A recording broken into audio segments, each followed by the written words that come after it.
2021-এ মমতা ব্যানার্জিকে হারিয়েছিলেন বিরোধী দলনেতা শুভেন্দু অধিকারী।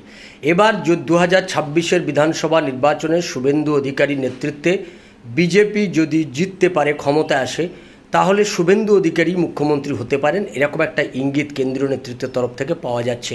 ফলে মনে করা হচ্ছে আগামী 2026-এ বিজেপির মুখ্যমন্ত্রীর মুখ শুভেন্দু অধিকারী হতে পারেন। এই রকম একটা লড়াই বিজেপি কিন্তু পশ্চিমবাংলায় দিতে চাইছে।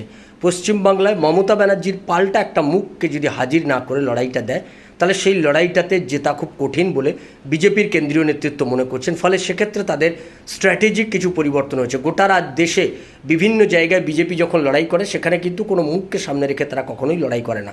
তারা লড়াইটা করে বিজেপিকে সামনে রেখে, এবং জেতার পর নরেন্দ্র মোদী, অমিত শাহ, কেন্দ্রীয় নেতৃত্ব বসে তারা ঠিক করেন কে মুখ্যমন্ত্রী হবে।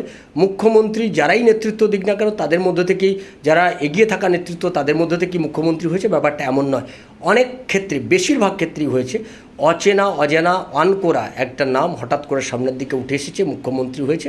এরকম বহু ক্ষেত্রেই হয়েছে। কিন্তু পশ্চিমবাংলার ক্ষেত্রে খানিকটা ব্যতিক্রমী অবস্থান নিতে চলেছে বিজেপির কেন্দ্রীয় নেতৃত্ব। তারা মনে করছে যে পশ্চিমবাংলার মানুষ মনে করেন যে মমতা ব্যানার্জির বিকল্পকে, তারা এটা জানতে চান, বিকল্প কেউ না থাকলে ভোট দেওয়া মানে বোকামি।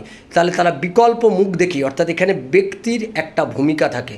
একসময় জ্যোতি বসু ছিলেন, তারপরে বুদ্ধদেব ভট্টাচার্য ছিল সিপিএমের মুখ, তারপরে মমতা ব্যানার্জি তৃণমূল কংগ্রেসের মুখ, এখন বিজেপির একটা মুখ পশ্চিমবাংলার মানুষ চান। ফলে সেক্ষেত্রে বিজেপি এবারে স্ট্র্যাটেজি বদল করেছে পশ্চিমবাংলার ক্ষেত্রে। তারা শুভেন্দু অধিকারীকেই মুখ করে, অর্থাৎ পশ্চিমবাংলায় বিজেপি ক্ষমতায় এলে শুভেন্দু অধিকারী মুখ্যমন্ত্রী হবে, শুভেন্দু অধিকারী মুখ্যমন্ত্রীর মুখ, এইটাকে সামনে রেখেই তারা আগামী 2026-এর বিধানসভা নির্বাচন লড়াই করবেন। এটাই এরকম একটা ইঙ্গিত কেন্দ্রীয় নেতৃত্বের পক্ষ থেকে পাওয়া যাচ্ছে।